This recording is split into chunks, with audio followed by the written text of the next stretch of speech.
back again. Oh, Yeah. I'm back again. Oh, Yeah. I'm back again. Oh, For what? I'm back again. You do? Another week. Uh-huh. Another week. Uh-huh. Another week. What's happening?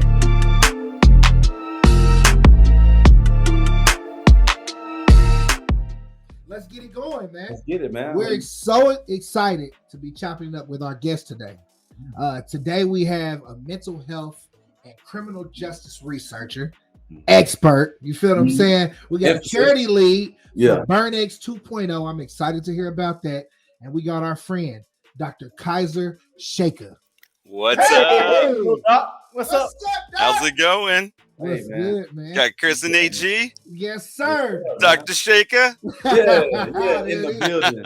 In the building. Nobody calls me doctor these days. I work with a bunch of doctors, so it would be like, "Hey, doctor. Hi, doctor. How you doing, doctor?"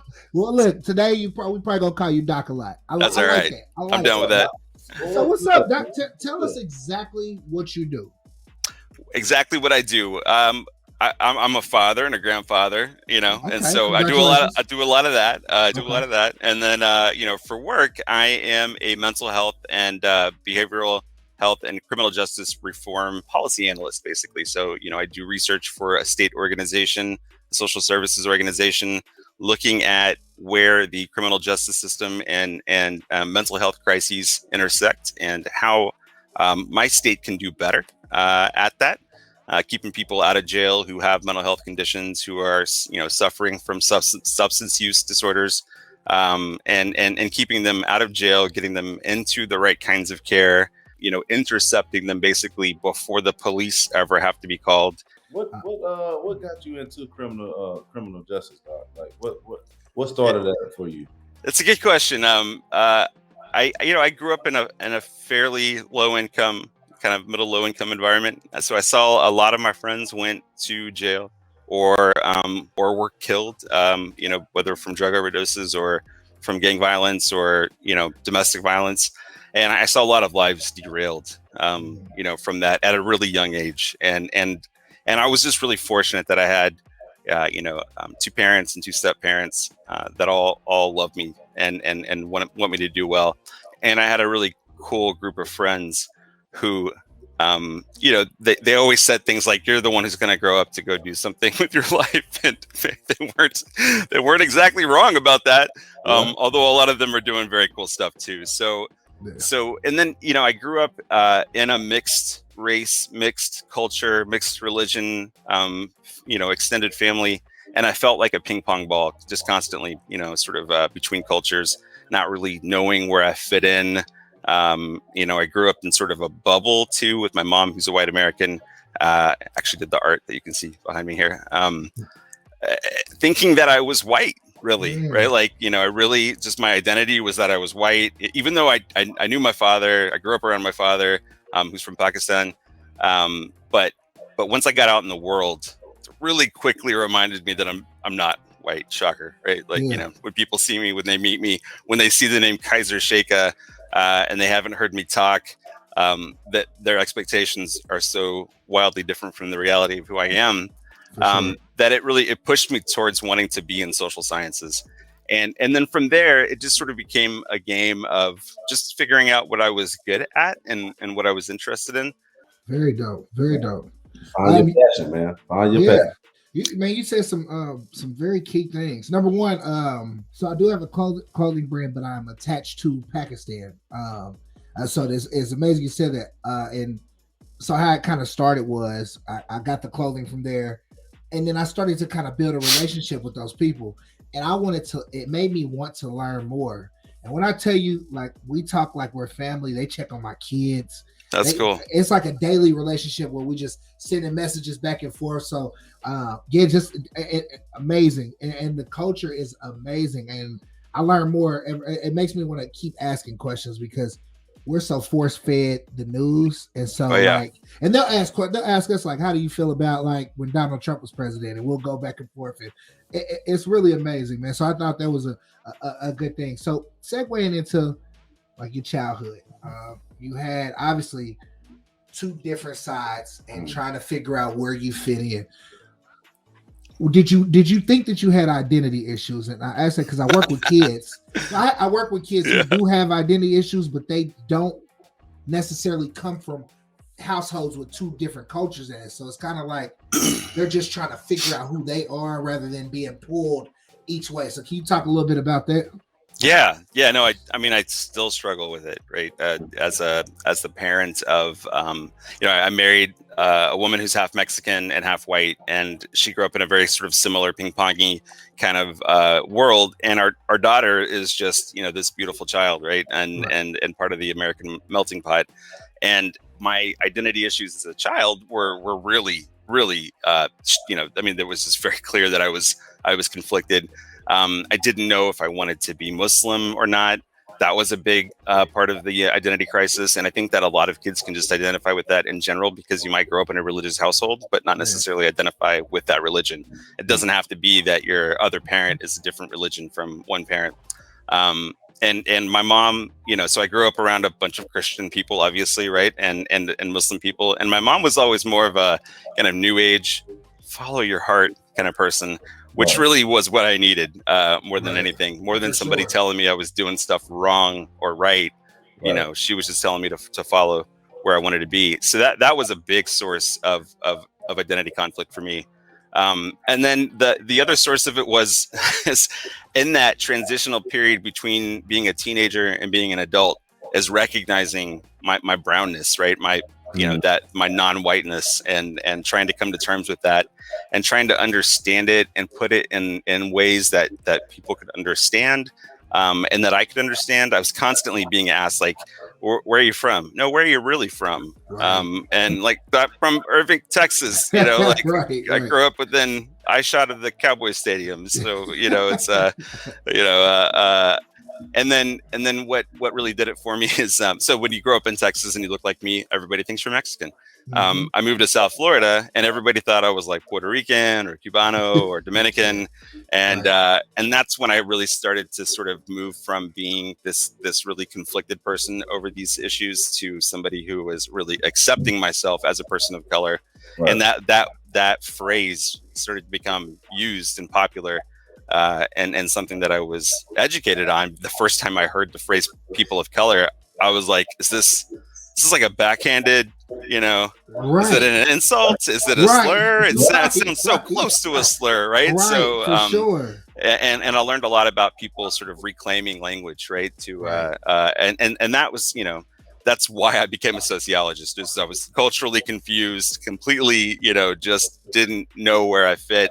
And curious about everybody, right? I think that's part of like growing up in a multicultural family, is you're curious to a fault, to the point where I would ask, my friends who were, say, Mexican, too many questions, right? I'd ask their grandma's questions, and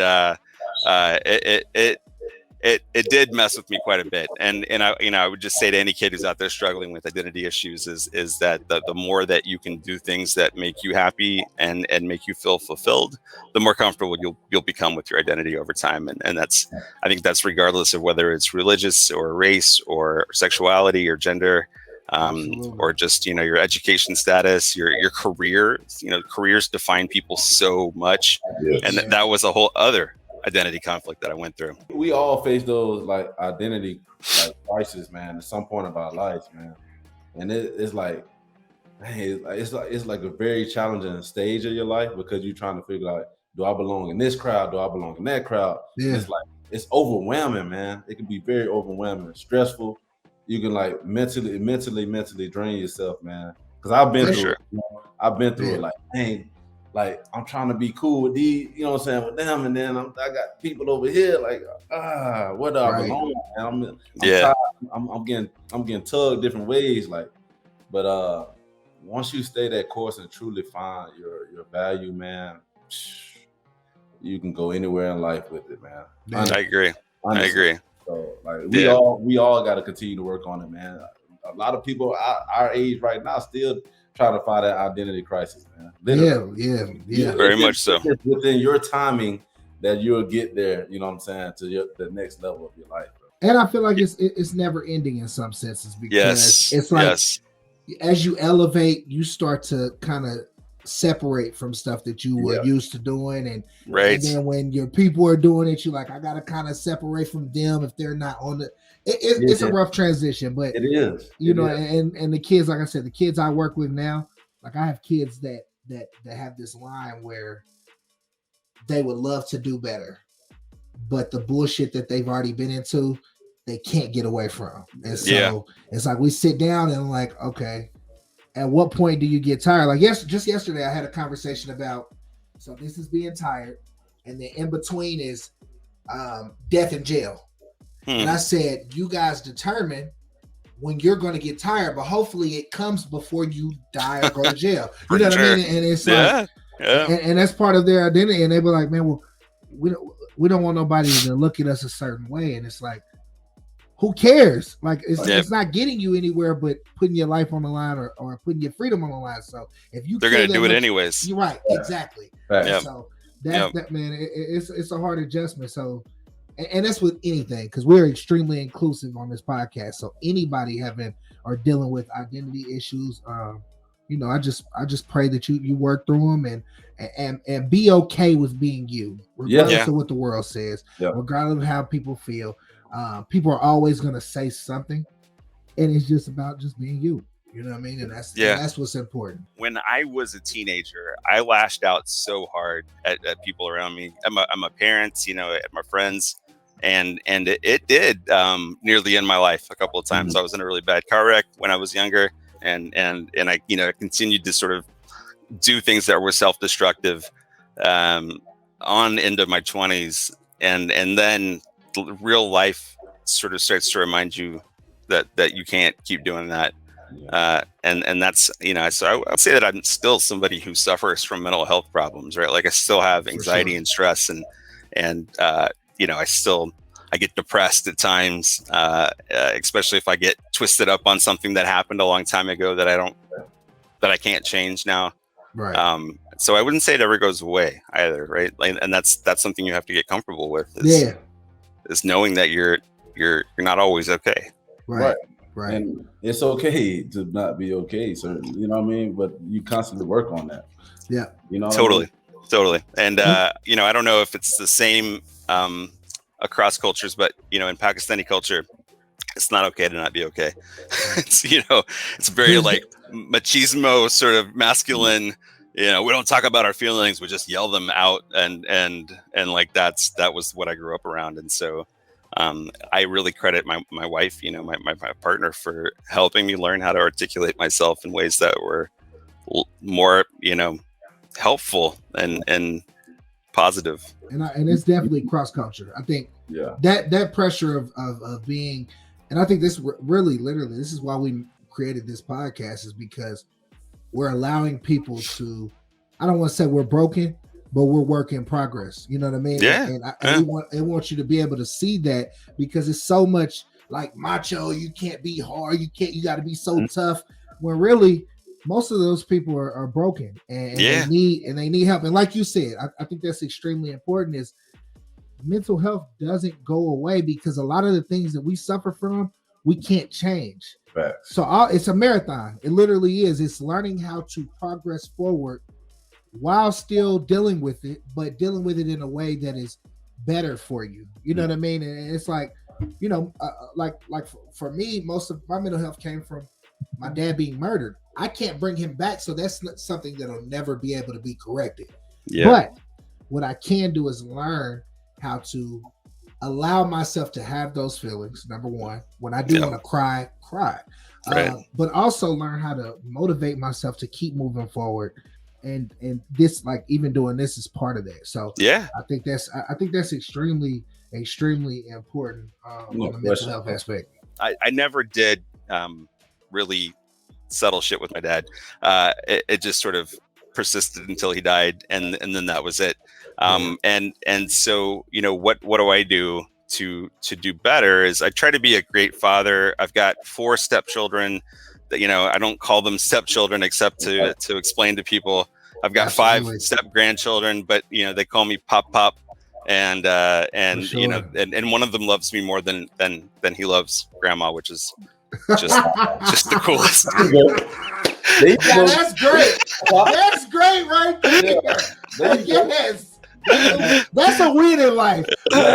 When your grandchildren love Pop more than he loves grandma. Mm-hmm. You have won. That is a milestone in life. Oh, that no, man. A lot of people don't get to. That's Yep, amazing. yep. I'm trying to If she shows up without me, he does things like he goes and he looks in her purse and he's like, "Are you hiding Pop in here?" Because he's like 4 or 5 years old, and That's great. it is adorable. So they'll call me up on video chat and he's like, "I don't understand why you're not here," and I'm like, "I'm sorry, little bro, right? Like, I'm working or whatever it is, and so it's cool." And so I try to pay it forward that way, right? But just by being a good influence over my kids and just trying to be, my stepfather was also just a fantastic father, right? He was, he's like one of my best friends, and I try to live up to not his expectation of what me being a father ought to be, but how he made me feel, right? As a kid, especially as a conflicted teenager, right? How he helped me cope with that, ways that he didn't sometimes, right? Ways that he dropped the ball. And I try to do those better, but then just doing the work that I do, right, is where I also try to pay it forward and just, leave this place a little less messy than I found it. Absolutely. Or maybe a little less messy than I made it originally, Fair enough. Yeah. So question. So you were a teacher of sociology, right? How were you able, being a man of color and doing sociology, I feel like that makes you even more valuable in that work, because now you're able to teach the real and not just teach what's in the book. You know what I mean? Mm-hmm. How were you able to teach your students in a different way so they could actually learn from your perspective also? Yeah. I mean, I'm kind of an open book, right? Like I don't really hide stuff from people. If you ask me a question, I'll try to be as honest as possible. If students ask me dumb questions like who are you going to vote for in an election, I'd be like the person that I think is going to do the best job, just so I could avoid some of that stuff. But when I was at Florida State, which is where I got my PhD, that was definitely the right world for me. It was a very diverse sort of student body. And I was vibing with people, and like I was still going to I would go to music festival, and I would see some of my students out there, and then we would talk about it in class, and it just it made me more human to them, right? As they'd see me around town. There was a place I go play pool at all the time, and they would see me there, and so just connecting right on the individual level was what really made me love teaching, and especially I had some opportunities to work with directly with students of color or first gen college students. I tutored at the Student Athlete Center for a number of years, so worked with a lot of football players and track runners and stuff, and I could speak to my experiences, right? I wasn't just like this stodgy old white guy who's citing statistics at you. Yeah, I was, I was a dude who thought he was cool, and as a person of color and younger, and also still talking about the facts, the stats, the studies, but contextualizing it in my own experiences. So, Doc, man, we've been talking, man, and been grinding, been getting to the depth of you, man. We all want to know, man, what we heard about earlier that you're a charity leader for BurnX 2.0. Can you speak on a little bit about what BurnX 2.0, what it is, and how can more people get involved? How can we get to the money, Doc? Tell us. Yeah. That's the $1 million question, isn't it? Yeah, and cryptocurrency is so new, and it's really overwhelming for most people, and there's all this news all the time about is it good, is it bad, is it evil, is it in its essence, all cryptocurrency is I don't know, you probably did this, but you had a checkbook and you wrote down what you did, right? That's all it is. Cryptocurrency is a giant public ledger where all transactions are out there.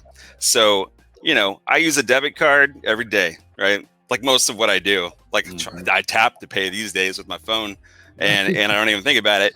And so all my money is virtual anyways. And so what cryptocurrency does is it really puts the power back in the hands of everyday people. And it makes it to where anything is trackable. So you can't track me by my name, But if you know my my wallet number, which are all public out there, then you can see every transaction that I do, and I can see every transaction that other people do. And so cryptocurrency projects like BurnX 2.0, you can see everything that we do, right? Like all our wallets are trackable, right? All the money that's going in and out, totally trackable. So that's really what it is. It's virtual currency, but it's also publicly available information that once you learn about it, it's really easy to just get on a website and basically see where the money flows. And that is not something you can do with a bank, right? The banks do not want you knowing where the money is flowing, where it's coming from, where it's going. And so BurnX 2.0, what it's all about is it's different than a lot of cryptocurrencies in the sense that there is a trade tax. So every time you buy or sell, there's a 10% tax, and that tax is used to reward holders. It's used to fund charities, and it's used to make a stable financial pool for the project itself, right? So that there's like a financial underpinnings for it. And that makes it different than a lot of other projects like Dogecoin. I think is probably a good example, is just this cool token, right? It's like a really neat token with a cool little picture of an animal on it. You got Elon Musk and Mark Cuban are like, yeah, like Dogecoin. But and you can use it to buy stuff at the Dallas Maverick store. I think there's a lot of other places you can use Dogecoin to buy stuff. But before that, there was no other function that it served other than being like sort of a meme token and being a place where it's like the imagined value of it is there.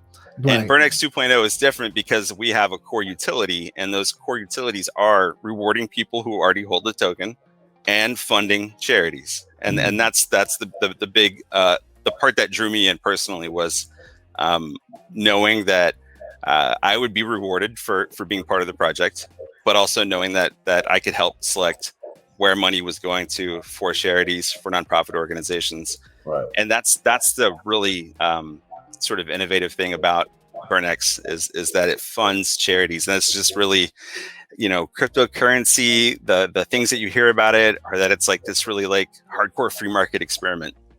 And that's not true. I mean, that's totally true, right? It is. It's all about like making money easier to get to for everybody around the world. Yeah. Right. So you don't really hear about a lot of projects that are doing intentional work to reinvest back in their own communities, right? Reinvest back in society. Right. And that's really what BurnX 2.0 is all about. So it's, you get tokens just for holding tokens. So, I got a trillion tokens, and Chris got a trillion tokens, and he sells, half those.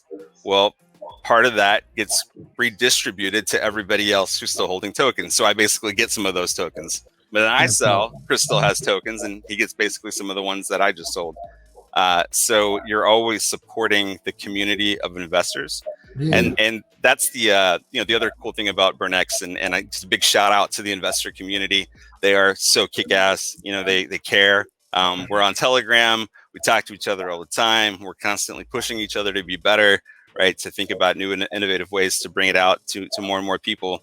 And it's that core community that's really, that pushes us along, that holds it together, and comes up with cool ideas, and it's what it's really all about, right? So, like we just did something the other day where we put out a fundraiser for a community member who just had a baby. That's not me. For a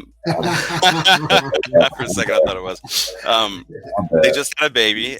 So first BurnX 2.0 baby born, right? Okay. Yeah. Super cool. Yeah. Has a cleft palate, and we are raising money to help that family out. We're asking people to donate, and then BurnX, the project, is also going to match that donation to help fund that baby's surgeries, and then that's like the community aspect that is so cool, right? Yeah, like if I go on a Dogecoin chat and ask for some money for my baby, they're going to be like, "Who are you? Go away!" Right. Yeah. Right. So that's dope. Yeah, that's amazing. That part's been really cool. Wow. Yeah. That can change. That's a game changer. It is. Because it's community-based crypto. Like that. Yeah. That's a game changer. Charity focused, community based crypto, and you know the part about it that I think is really important that is working class people, right? Even middle class people, your 9-to-5ers, your hard hatters, your coal miners, right? Your people of color, right? Who are all struggling to make ends meet, right? Who live day to day, who live paycheck to paycheck. They have been historically excluded from investment opportunities, right? Sure. You'll hear in crypto a lot about the unbanked.